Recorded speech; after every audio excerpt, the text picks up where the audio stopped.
Damn, I thought I was going to get a plaque. I'm Roy Hooter, and I'm a grateful alcoholic. Appreciate you inviting me down here. I got a lot of friends in this room. I know a lot of people down here, and I got a lot of friends. I'm going to tell you a little quick one before I get started.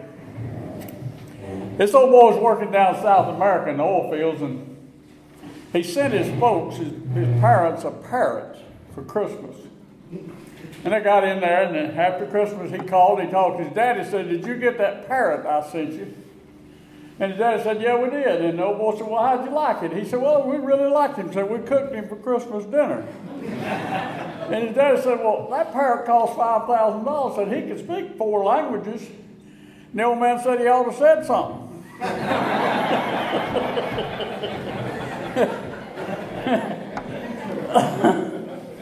I'm Roy Hooser. I'm a grateful alcoholic. I'm a big book drunk. I believe in the book Alcoholics Anonymous, and the program that's laid out in that book is the only means of recovery from the terminal illness that you and I got. I like to hear myself say that because I want to remind me and you that what we got is terminal. It will kill us.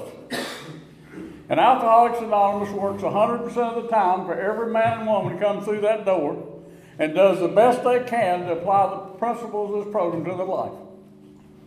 And I start to say that sometimes people get sober in church, they do.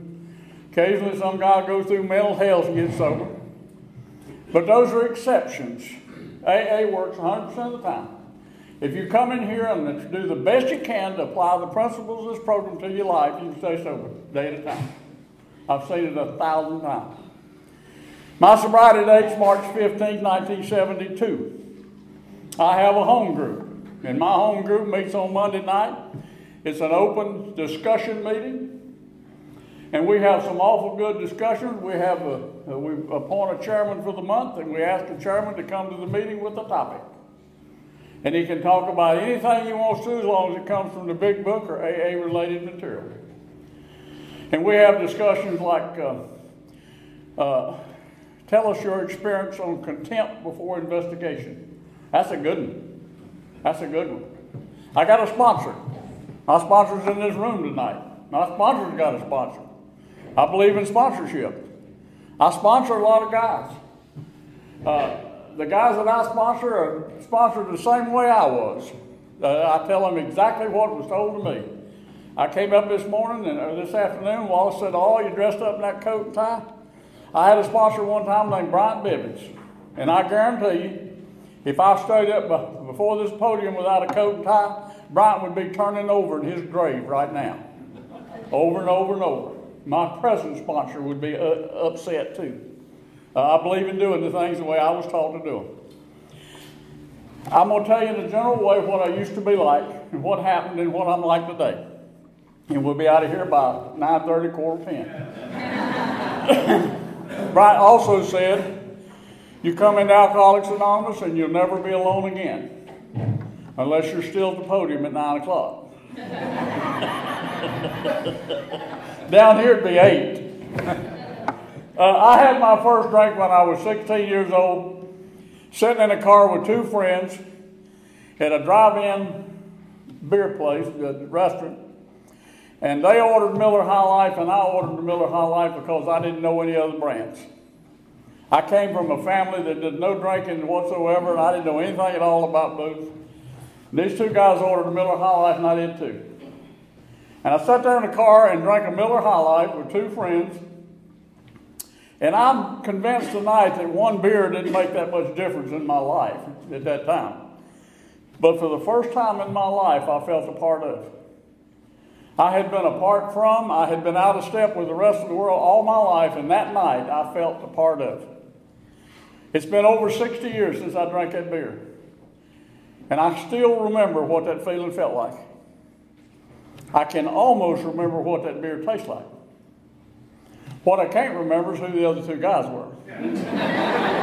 I think I know, but I'm not sure of that. I continued to drink all the way through high school, sometimes to excess, but I'm convinced today that I was not alcoholic to begin with. I drank myself into alcoholism. My wife and I ran off and got married when we were in high school. If we make it till next February, we'll be married 60 years. And that's the first miracle in my life, because she should have been gone years ago. I asked her one time, honey, why'd you stay through all this? She said, baby, I just want to see what's going to happen next.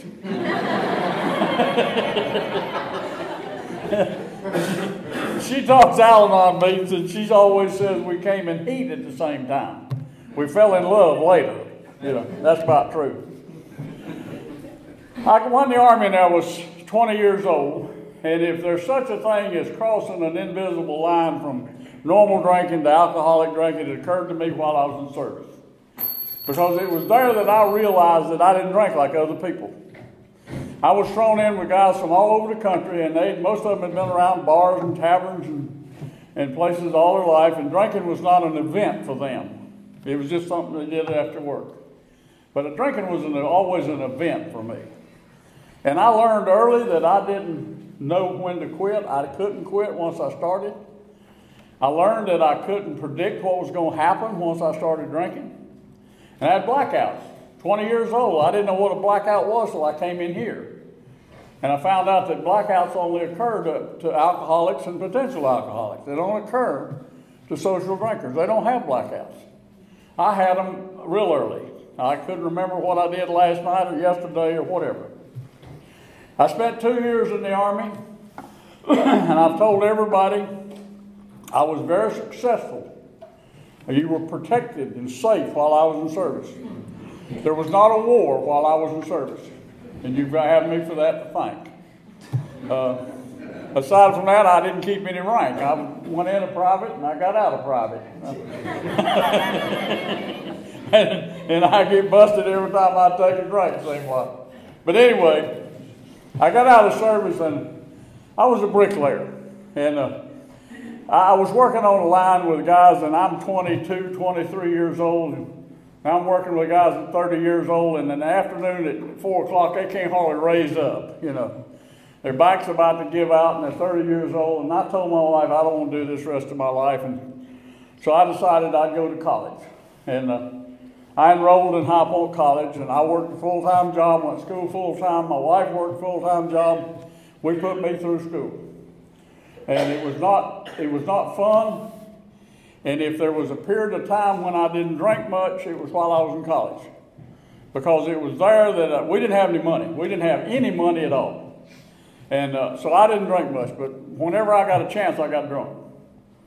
I got out of college and went on the road selling. I've been on the road selling for 40 years. I've enjoyed every day of it. I'm retired now, but I traveled.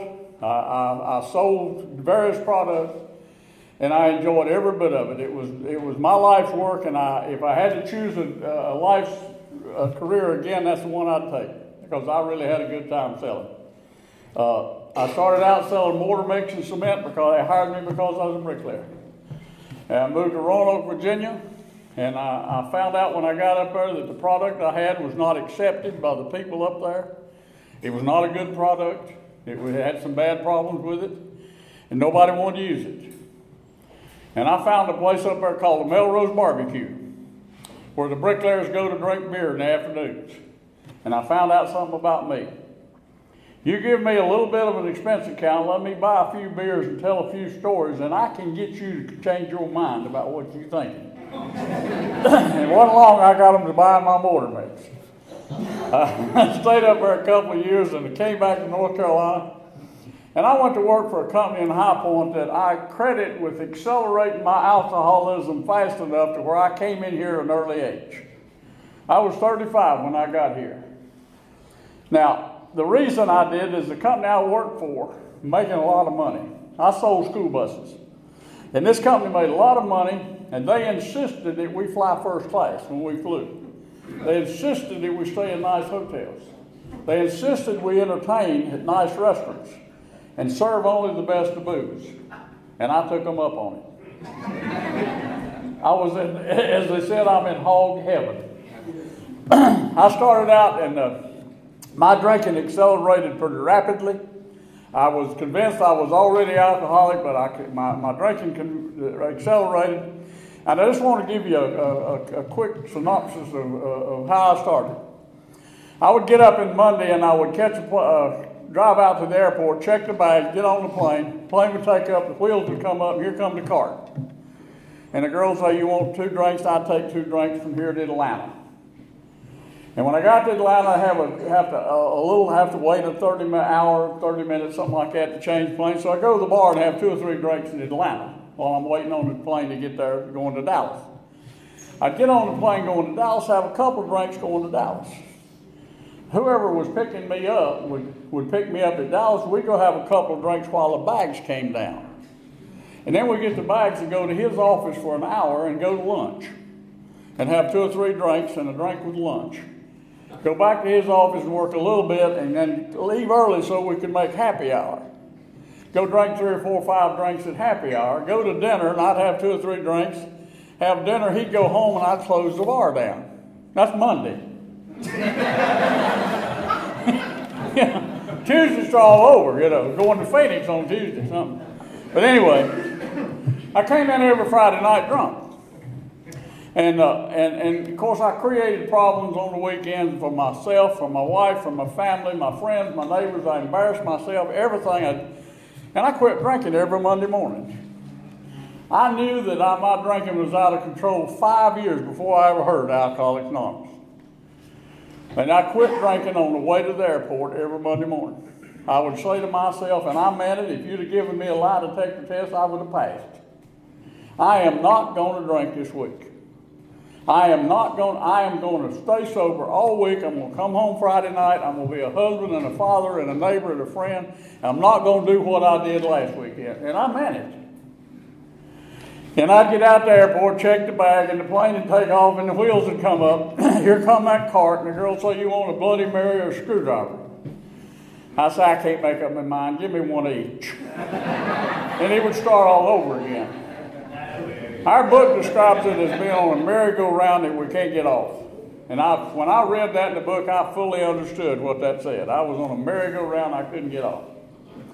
Like I told you, I knew I had a drinking problem years before I ever heard of Alcoholics Anonymous. In 1968, I'm at a convention down in Louisiana, my wife and I had a competitor out of Arkansas. They built buses down at Conway. And this guy and I were friends. He knew me. He knew my sales and management skills. And I had sales and management skills, but he didn't know anything about my drinking. And he said to me, Roy, why don't you go to work for me? And I said, Bill, why don't you make me a deal? Because you see, I knew they were beginning to catch on back there at the office, where I was working. We know that they know before they know that we know. You know what I'm talking about. And I was beginning to smell something.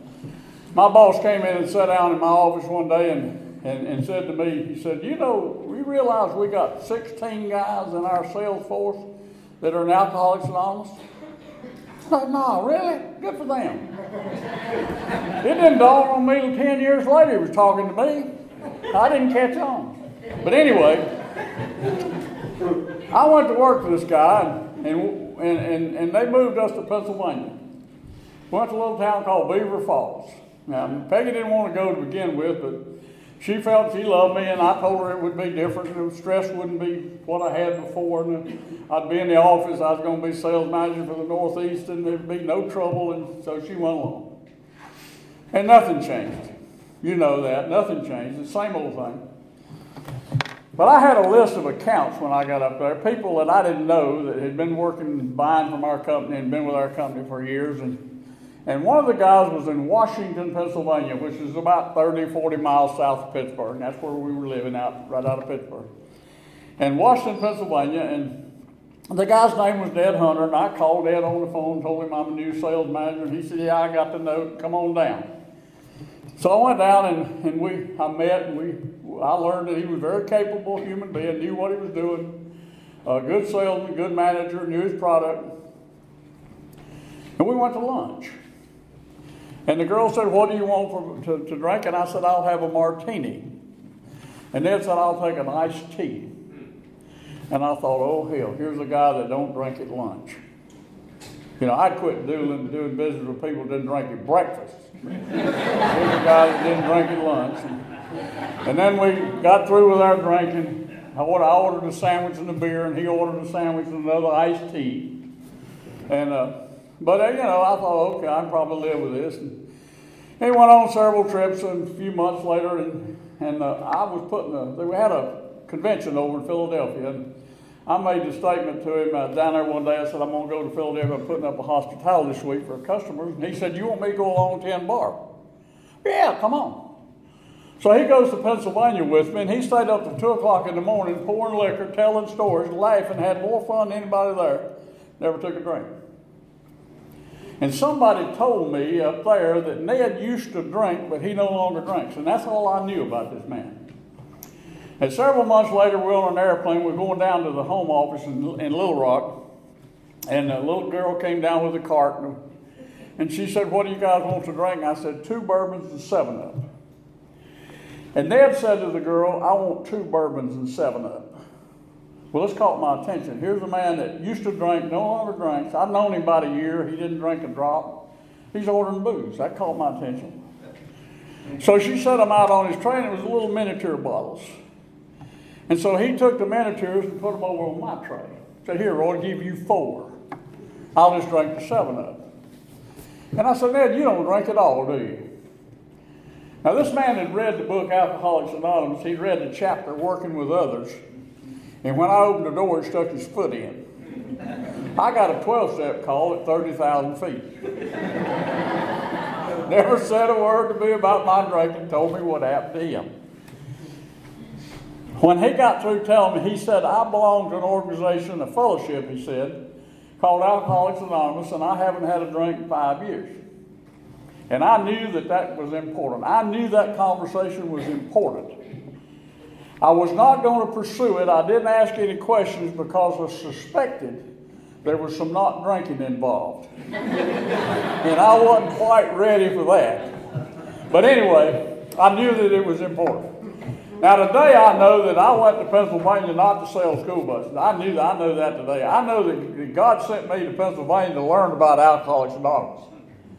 Because the minute I knew the 2 words Alcoholics Anonymous and I knew somebody in it, my purpose for being in Pennsylvania was over with, and I got fired. Now, the people in Arkansas will fire you if you don't work.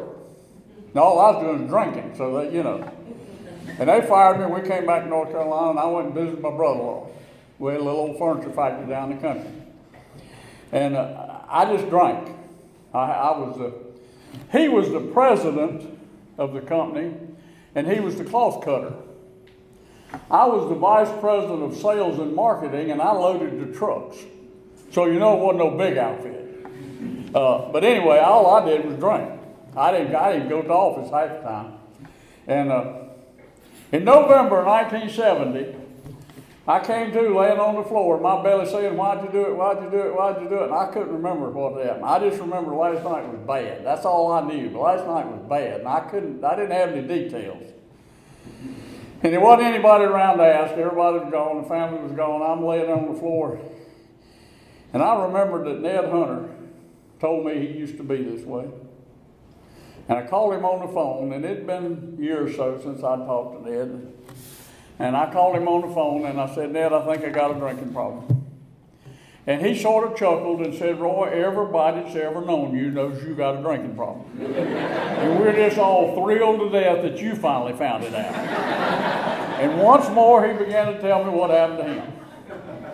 And he told me, and he got through with that, he said, Roy, call AA in High Point and do what they tell you to do. Now, if I have to list the greatest pieces of advice I've ever had, that would be one of them. Call Alcoholics Anonymous, do what they tell you to do. So when I hung up, I called Alcoholics Anonymous. I got a hold of a guy named Joe Brinson, who was later to become my first sponsor. And Joe was tied up in a meeting. He said, I'm going to send a man down to see you. Well, I hadn't been there. I live out in the country, and it's hard to tell somebody where Route 2, Box 167 is. So I told him I'd be at the shop at 2 o'clock, and it had a street address, and he said the man will be down there to see you. So I go down. I stopped at the South Main Tavern on the way to get a couple of beers. And George had a bottle on the counter. That's where we had liquor with the drink. He poured a couple of shots and sort of smoothed me down. And I got down the shop and dug an old vodka bottle out of a cotton barrel and got a couple of honks on it, and I sort of smoothed out. You know what I'm talking about. I began to think maybe I'd panicked early. Didn't know whether I really wanted to talk to this man or not, but I had made a call to my wife and told her, who was working paying the mortgage, that I had called A&A and they were going to come down and solve our problems. And she thought that was a good idea. So when this man came to see me and walked in my office, the minute he walked in, I knew AA would work. I had known, his name was Jack Brown, I had known him all my life. And the last time I had seen Jack, he was like this and had sores all over his face and he couldn't keep a job. And he walked in my office and he was calm and he had on a shirt and tie. His hair was combed, his face was cleared up. And he was calm and he began to tell me what happened to him. And Peggy came sliding sideways into the driveway to see this miracle was going to happen. And she heard all this from him. And he said, you ought to go to a meeting with me. And I said, Jack, I think that's a good idea. And if you'll tell me where they are, I'll try to drop by in the next couple of weeks. And he said, no, that's not the way we do it. There's a meeting tonight, and you ought to go with me tonight. And I said, there's no possible way I go to AA meeting tonight. And my bride said, and what is it you have to do tonight? Well, the only thing I could think of was drinking, and I wasn't going to tell her that. So I went to my first AA meeting because I couldn't have any excuse not to.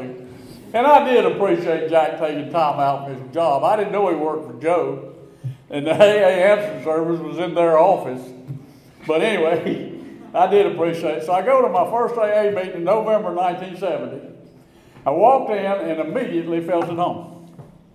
They shook my hand, they patted me on the back, they gave me a cup of coffee. They told me they were glad I was there, and I knew they meant it. I was sold the first day I walked in there. Now I had some problems with AA to begin with. There was a couple of things about AA that I didn't really like. One was that God bit, and that other was that not drinking. Now, if you take God and not drinking out of AA, there ain't a whole lot left. But anyway, I went to the meetings and I enjoyed them and I heard some funny stories and I met some nice people. And then I got drunk. And I stayed drunk as long as I could stay drunk, and I came back. And when I didn't have anywhere else to go, I came back, and they patted me on the back and they shook my hand. They gave me a cup of coffee and they told me that I was glad I was back. And they hoped that this time I would stay. And I knew they meant it. And I don't know how many times I was in and out of Alcoholics Anonymous from November 1970 until March 15th of 72 when I had my last drink up to this point. I just know that I returned to Alcoholics Anonymous after every major drunk. But I learned something while I was out there. I learned about the insanity of our illness. I learned that the alcoholism, the insanity of alcoholism always hits us while we're cold sober. Not after we take a drink, before we take a drink. And the way it would happen to me is I would be coming home from work on a Monday, had been to a meeting on Sunday night, and I'll tell you about that meeting later.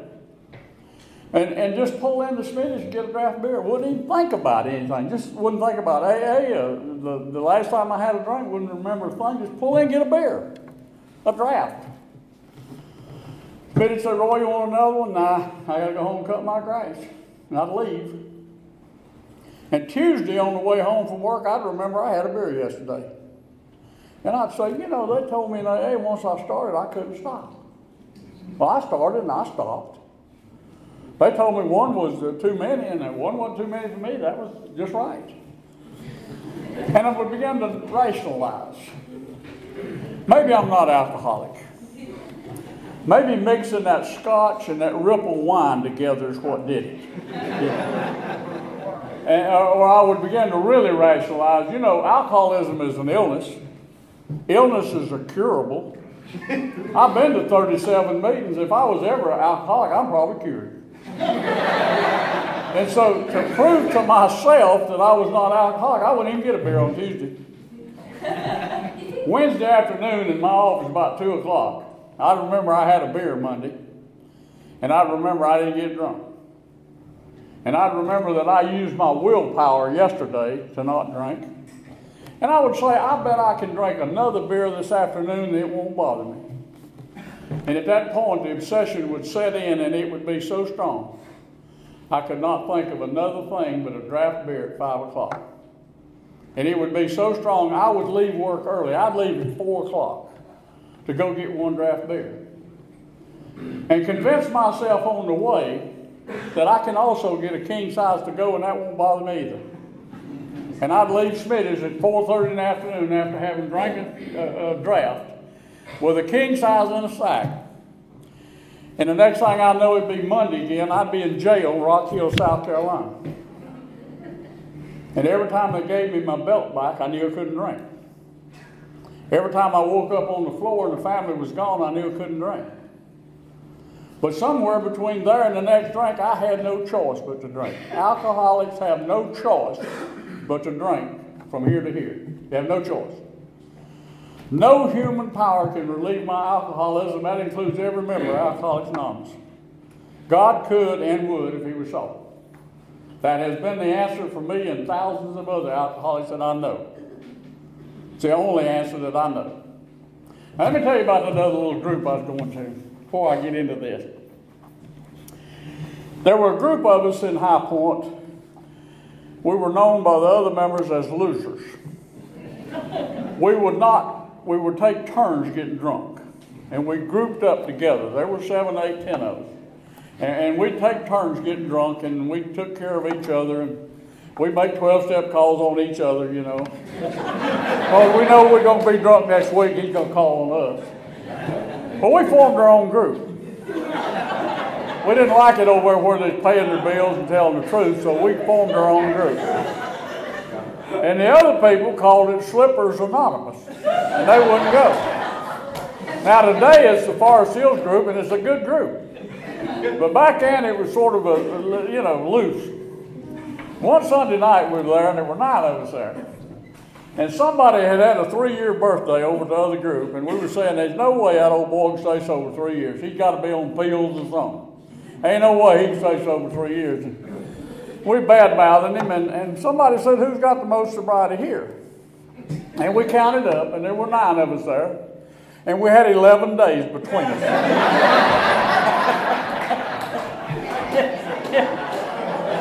And the next night we was all drunk. But let me tell you about that bunch. Joe died drunk. Les died drunk. E.T. died drunk. Carol died drunk. Don't know what happened to Darlene.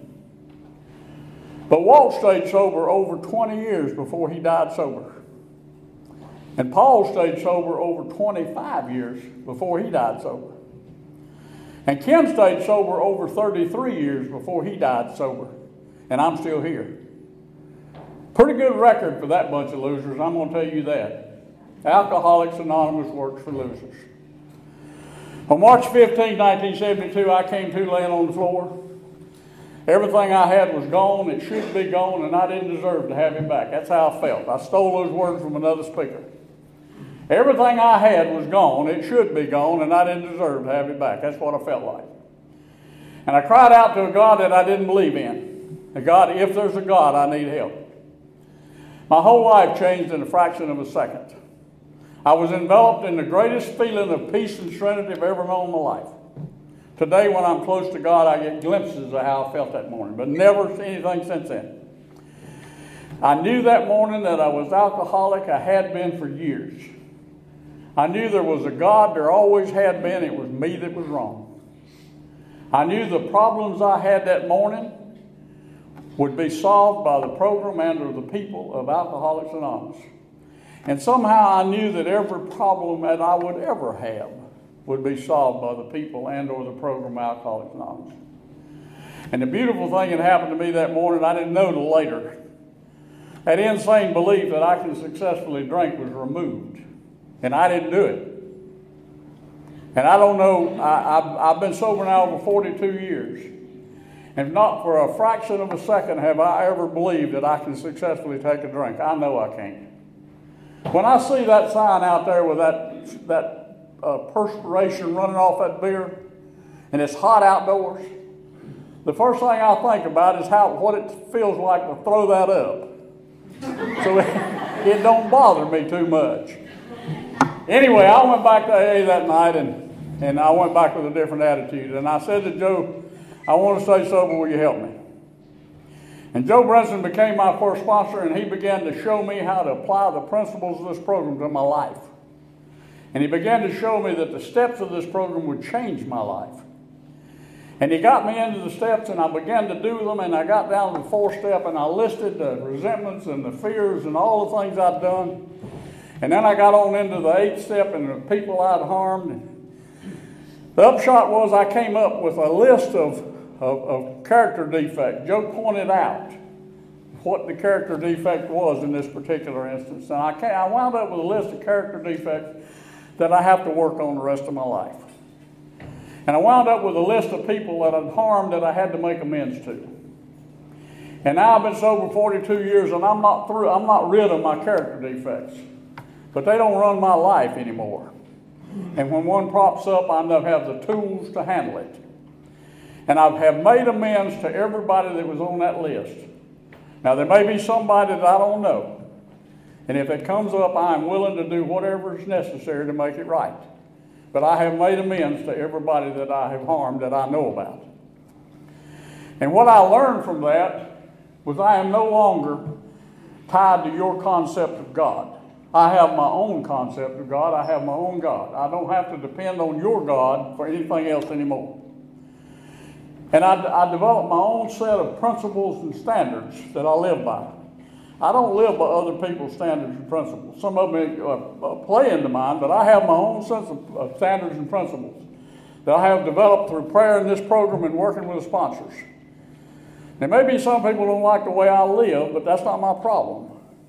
You see, you have a right and a privilege to like or dislike me. I have no input into that. That's your choice. My job is to live my life in such a manner that you have to respect me whether you like me or not.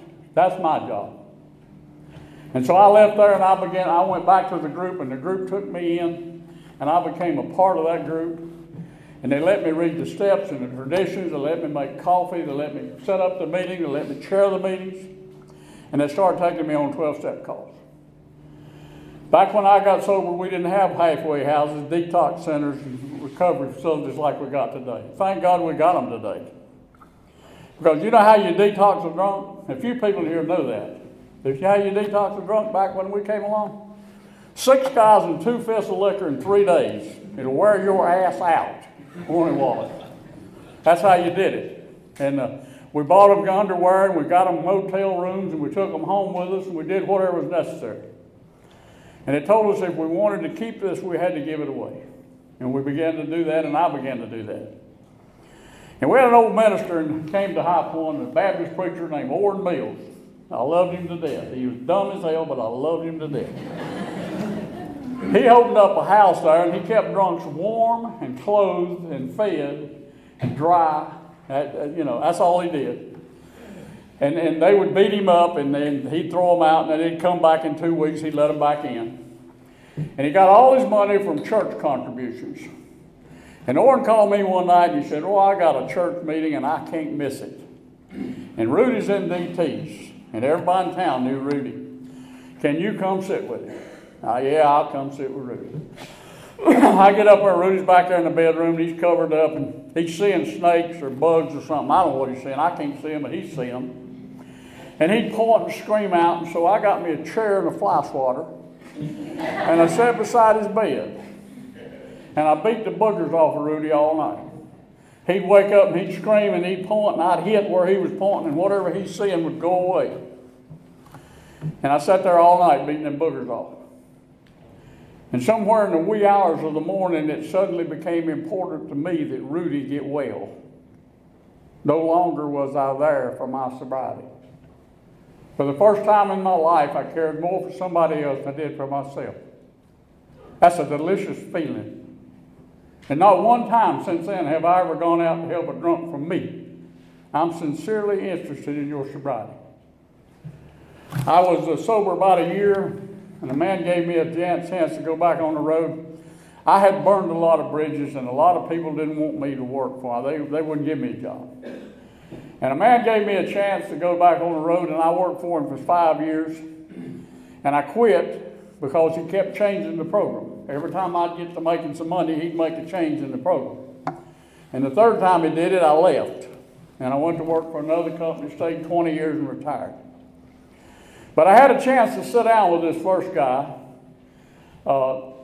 before he died and say to him, you know, I appreciate what you did for me.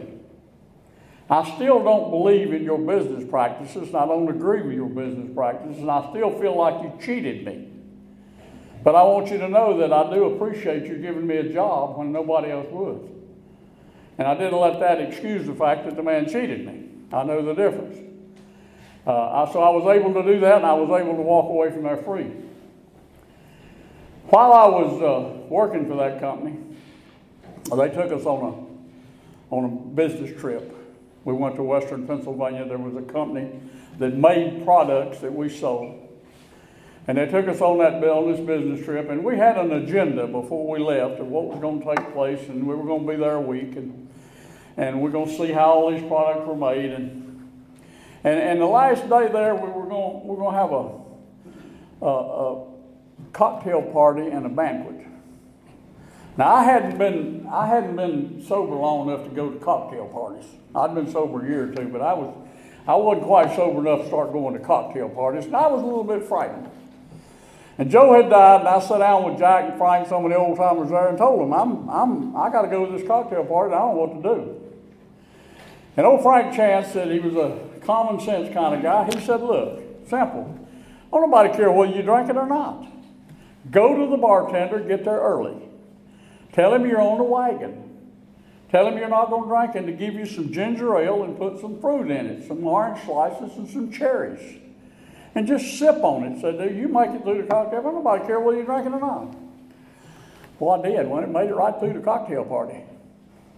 Sat down at the dinner table, and they had red wine poured at everybody's place.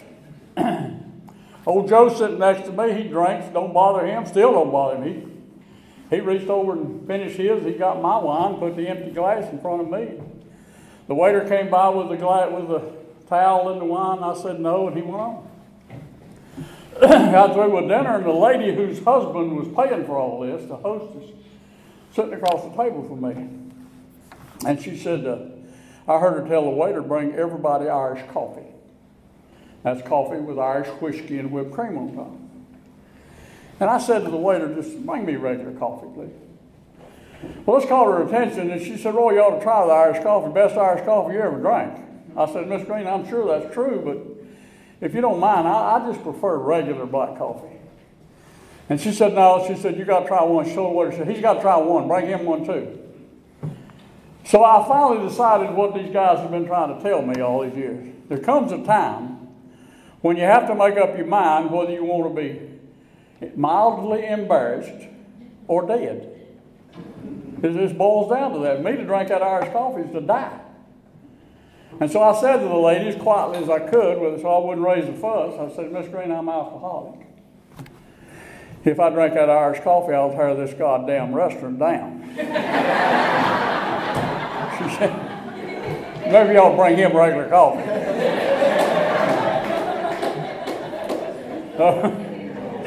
If that profanity embarrasses you or upsets you, I'll apologize, but that's what I told the lady. And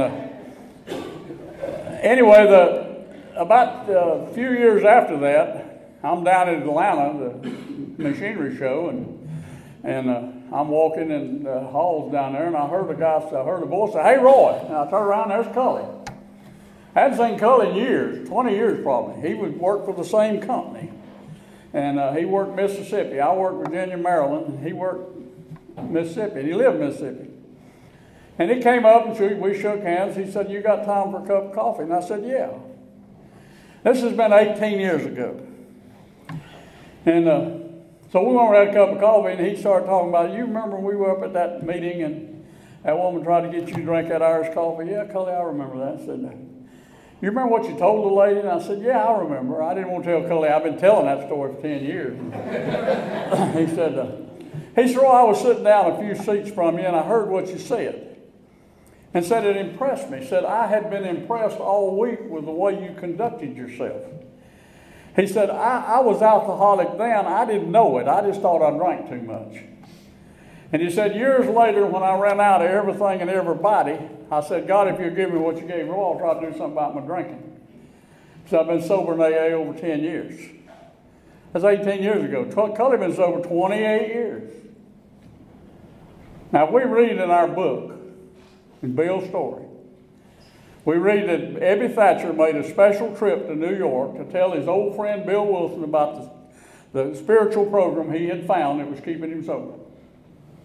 And after another bout with the bottle, Bill bought into that story, and he went around New York trying to help drunks. And after 6 months, he said he told his wife that he had not been able to help a single drunk. And she reminded him that he had not had a drink in that period of time. Trying to help somebody else, he had not had a drink. On a Saturday afternoon before Mother's Day in 1935, Bill Wilson discovered the essence of our program. One drunk talking to another. He knew up there that day in Ohio that if he didn't find a drunk to talk to, he would drink again. And he found Dr. Bob Smith. And they found Bill Dodson, and the seeds of Alcoholics Anonymous were sown. One drunk talking to another. And one drunk talked to another till somebody got to Ned Hunter in Pennsylvania. And Ned was instrumental in my sobriety. Evidently, I lived my life in such a manner that when it came Cully's time, he knew where to go. And God only knows who Cully's been able to help. One drunk talking to another. It's like adding links to a chain. It gets longer and longer and longer, and we have encircled the globe and saved millions of men and women from a terminal illness that's alcoholism, just one drunk talking to another. Every morning when I ask for this day's sobriety, I ask God to let me help somebody today. I hope I've been able to do that tonight. God bless you.